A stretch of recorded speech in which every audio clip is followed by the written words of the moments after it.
शिव जी ने कहा कि भारतवर्ष में जैसे नक्षत्रों में चंद्रमा, ग्रहों में सूर्य, वर्णों में ब्राह्मण, देवताओं में विष्णु भगवान, नदियों में गंगा, पुराणों में महाभारत, वेदों में सामवेद और इंद्रियों में मन श्रेष्ठ है, सब पुराणों और वेदों का सर्वस्व जिस तरह कहा गया है, मैं तुम्हें एक प्राचीन व्रत बतलाता हूँ, एकाग्र मन से सुनो। जिस व्रत के प्रभाव से तुमने मेरा आधा आसन प्राप्त किया है वह मैं तुमको बतलाऊंगा, क्योंकि तुम मेरी प्रेयसी हो। भाद्रपद मास में हस्त नक्षत्र से शुक्ल पक्ष की तृतीया तिथि को इसका अनुष्ठान मात्र करने से स्त्रियां सब पापों से मुक्त हो जाते हैं। हे देवी, तुमने आज से बहुत दिनों पहले हिमालय पर्वत पर इस व्रत को किया था, यह वृत्तांत मैं तुमसे कहूँगा।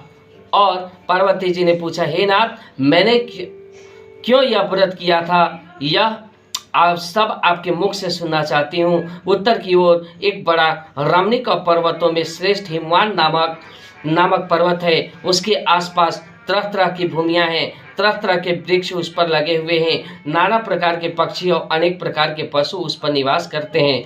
वहाँ पहुंचकर गंधर्वों के साथ बहुत से देवता, सिद्ध धारण यज्ञ पक्षीगण सर्वदा प्रसन्न मन से विचरते रहते हैं।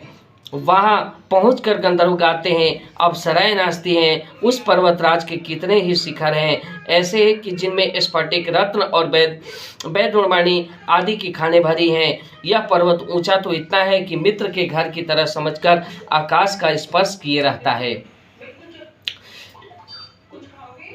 उसके समस्त शिखर सदैव हिम बर्फ से आच्छादित रहते हैं और गंगा जल की ध्वनि सदा सुनाई देती है। हे पार्वती, तुमने बाल्यकाल में उसी पर्वत पर तपस्या की थी। 12 वर्षों तक तुम उल्टी टंग कर केवल धुआं पीकर रही और 64 वर्षों तक सूखे पत्ते खाकर रही। माघ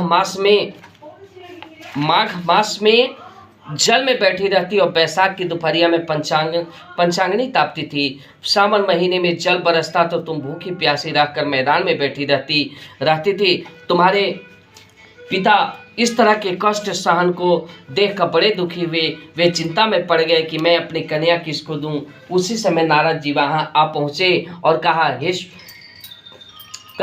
हे स्वामिन, आप किस लिए आए हैं? मेरा अहोभाग्य है, आपका आगमन मेरे लिए अच्छा है।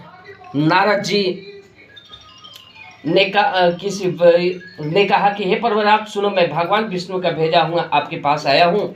आपको चाहिए कि यह योग्य कन्या रत्न किसी योग्य वर को दे। भगवान विष्णु के समान योग्य वर ब्रह्मा, इंद्र और शिव इनमें से कोई नहीं है। इसलिए मैं यही कहूँगा कि आप अपनी कन्या भगवान विष्णु को ही देवे।